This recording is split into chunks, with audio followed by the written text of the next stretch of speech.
Si vous vouliez empêcher l'Afrique de devenir une superpuissance, vous n'auriez pas besoin d'inventer une nouvelle stratégie. Le plan a déjà été écrit, testé et perfectionné au fil des siècles.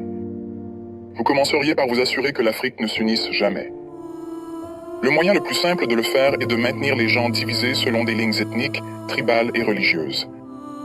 S'ils commencent à travailler ensemble, rappelez-leur les griefs passés. Ravivez les vieilles blessures, financez les mouvements séparatistes, maintenez les différends frontaliers non résolus. Assurez-vous qu'à chaque fois qu'ils font un pas en avant, ils en font deux en arrière parce qu'ils sont trop occupés à se battre entre eux. Vous installeriez des dirigeants qui servent des intérêts étrangers, pas leur peuple. Trouvez les plus corrompus, les plus facilement manipulables, ceux qui désirent la richesse et le statut plus que le progrès. Offrez-leur le pouvoir en échange de leur loyauté.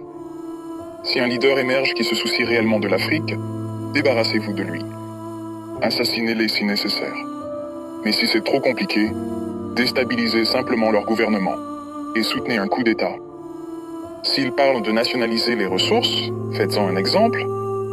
S'ils essaient d'unir l'Afrique, éliminez-les avant que l'idée ne se propage. Vous maintenez l'Afrique économiquement faible en vous assurant qu'elle ne s'industrialise jamais. Laissez-les exporter des matières premières, mais ne les laissez jamais les transformer eux-mêmes. Contrôlez les mines, les champs pétrolifères, les minéraux rares. Gardez-les à vendre à bas prix et à acheter cher. Si un pays essaie de se libérer et de construire ses propres industries, sabotez-le. Imposez des sanctions, déstabilisez sa monnaie.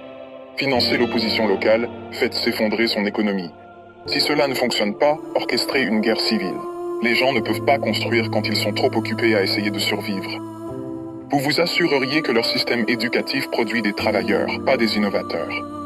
Enseignez-leur une histoire qui glorifie leurs oppresseurs.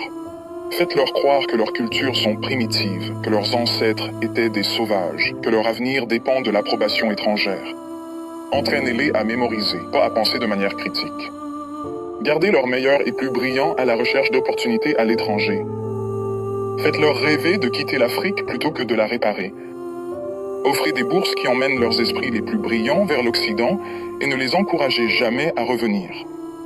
Laissez le continent continuer à former des médecins et des ingénieurs seulement pour qu'ils aillent enrichir d'autres nations. Vous contrôleriez leurs récits.